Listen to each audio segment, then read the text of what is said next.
Hello students of class seventh. आज हम लोग हिस्ट्री स्टार्ट करने जा रहे हैं। पहले दो लेसन ऑलरेडी हो चुके हैं और लेसन थर्ड हम लोग शुरू करने जा रहे हैं। तो दिल्ली के सुल्तान्स का इंट्रोडक्शन।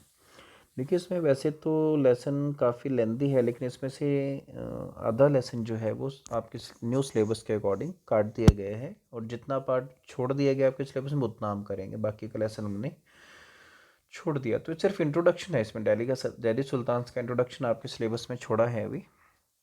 तो शुरू करते हैं। Delhi first became the capital of a kingdom under the Tomar Rajput who were defeated in the middle of the 12th century by the Chauhans of Ajmer.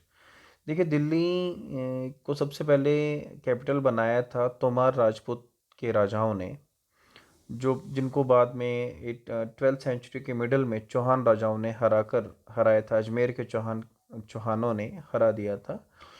It was under the Tomars and Chauhan that Delhi became an important commercial centre. और तोमार और राजाओं के वक्त में ही दिल्ली एक बहुत बड़ा commercial centre बन गया था। Many rich Jain merchants lived in the city and constructed several temples. काफ़ी सारे जैन जो व्यापारी थे वहाँ पर रहते थे। उन्होंने बड़े बड़े टेम्पल्स, मंदिर वहाँ पर बनवाए थे। कॉइन मिंटेड हेयर, यहाँ पर सिक्के बनवाए जाते थे। Called Dehliwal had a wide circulation. Dehliwal नाम के सिक्के यहाँ पर बनाए जाते थे, जिनका काफ़ी ज़्यादा चलन था उस वक्त। The transformation of Delhi into capital that controlled vast areas of the subcontinent started with the foundation of the Delhi Sultanate in the beginning of the 13th century. Delhi का कैपिटल बनने की वजह से ही एक दिल्ली सल्तनत की कहीं ना कहीं नींव वहीं से रखी गई। जब दिल्ली को पहली बार कैपिटल बनाया था, वहीं से दिल्ली की सल्तनत का एक शुरुआत हो गया था कहीं ना कहीं। The Delhi Sultan built many cities in the area that we now know as Delhi. Look at map and locate Delhi, Kohna, Shri Siri and the Jahanpanah. देखिए, दिल्ली सुल्तान्स ने कई शहर बसाए। इन शहरों का एक एरिया पूरा बसाया, जिसको बाद में दिल्ली के नाम से जाना गया। अब इस मैप के अंदर आप दिल्ली को लोकेट करेंगे तो आप देख लीजिए दिल्ली कहाँ। ये रहा जी, दिल्ली कोहाना। दिल्ली के सुल्तान।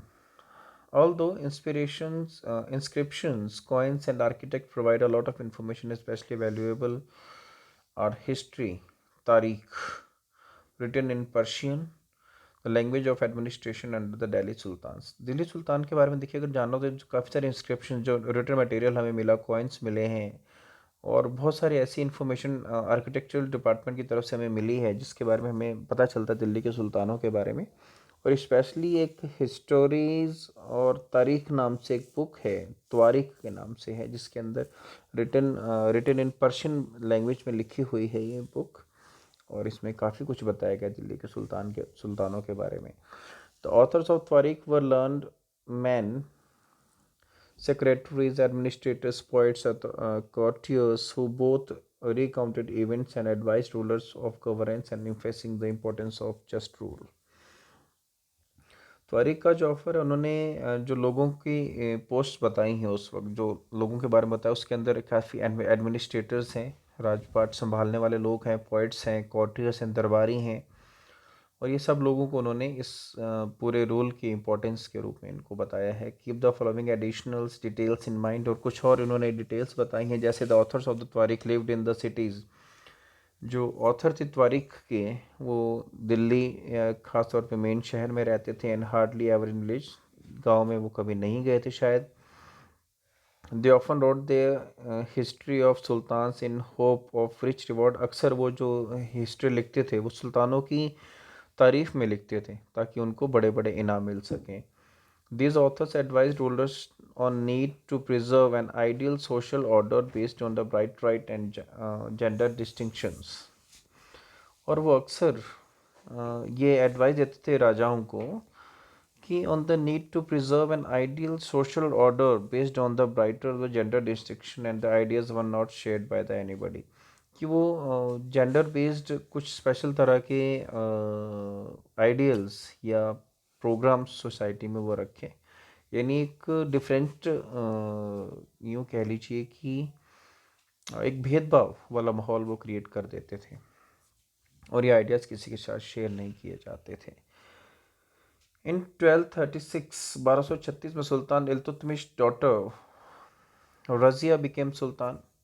रज़िया सुल्तान के नाम से पहली जो महिला राजा बनी सुल्तान वो बनी 1236 में। सुल्तान इल्तुतमिश की बेटी थी रज़िया सुल्तान।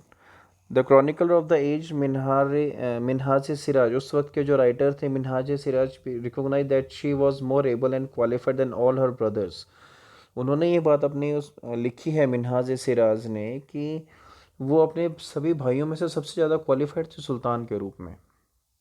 But she was not comfortable at having a queen as ruler, and nor were the nobles happy at at her attempts of rule independently. She was removed from the throne in 1240. लेकिन उनके जो भाई थे या जो उस राज दरबार में जो बड़े बड़े ओहदों के जो लोग थे, जो बड़ी बड़ी पोस्ट पर थे, वो नहीं चाहते थे कि वो किसी औरत के ज़रिए रूल किए जाएं। इस वजह से 1240 में उनको रज़िया सुल्तान को गद्दी से हटा दिया जाता है। The expansion of the Delhi सल्तनत।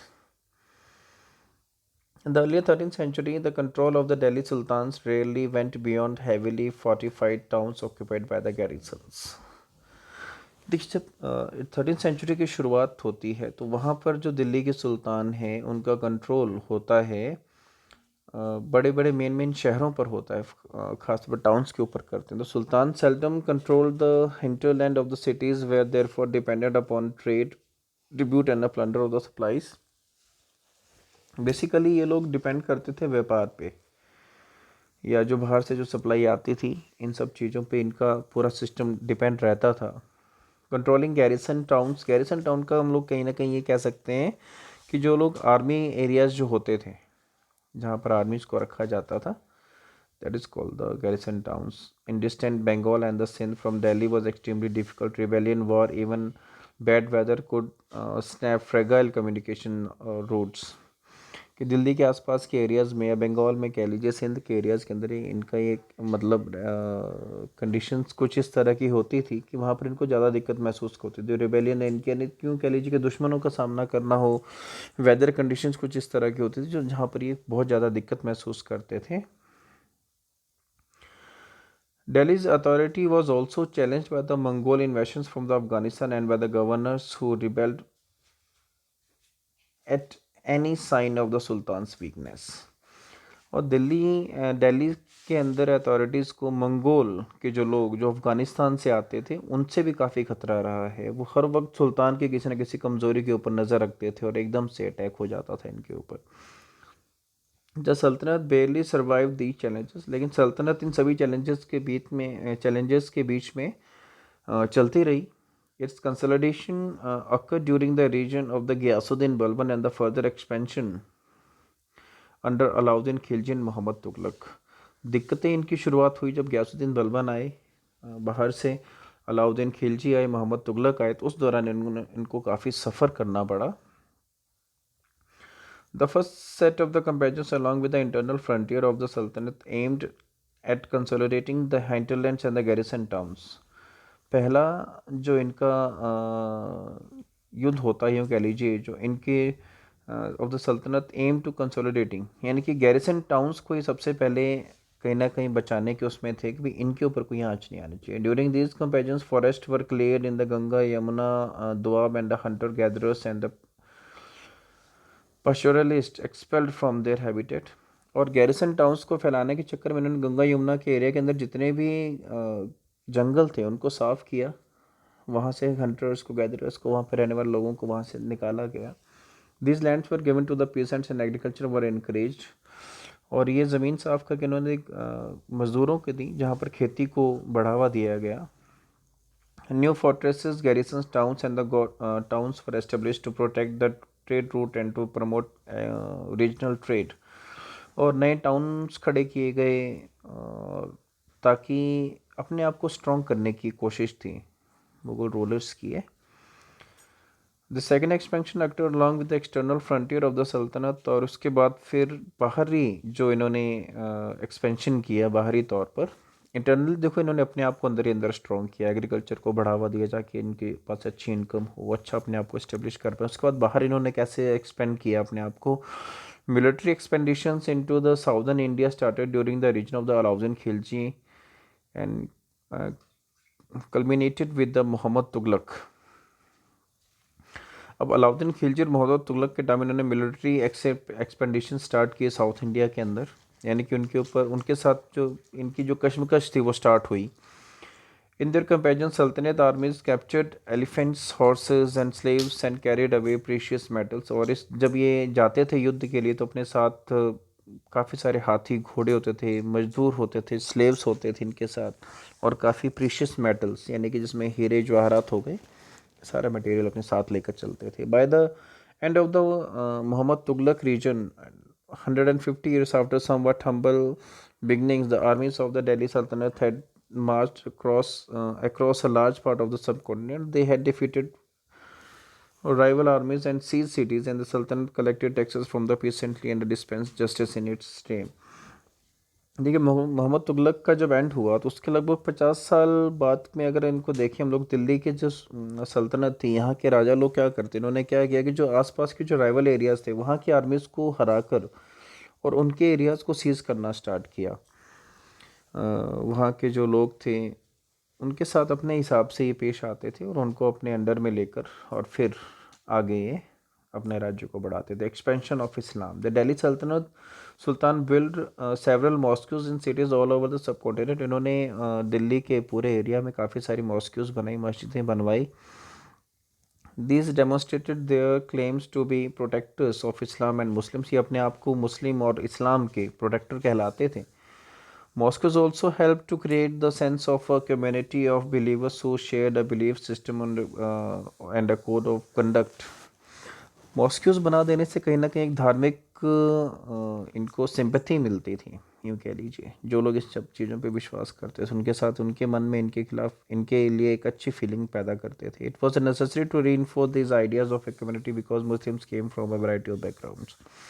और ये कहीं ना कहीं ज़रूरी भी था क्योंकि इनका ये मानना था कि मुस्लिम जो है वो एक कई अलग अलग वैरायटी की बैकग्राउंड से आते थे। द मस्जिद। मॉस्को इज़ कॉल्ड अ मस्जिद इन अरेबिक। मॉस्को को मस्जिद कहा जाता था अरेबिक में, literally place where a Muslim prostrates in reverence to Allah. कि एक ऐसी जगह जहाँ पर मुस्लिम लोग अल्लाह के प्रति अपनी प्रेयर किया करते थे। एंड कॉन्ग्रेशनल मॉस्क्यू, मस्जिद जामी और जामा मस्जिद जो दिल्ली में आज भी है। मुस्लिम रीड देयर प्रेयर्स टुगेदर। मुस्लिम लोग वहाँ पर इकट्ठे होकर नमाज अदा किया करते थे।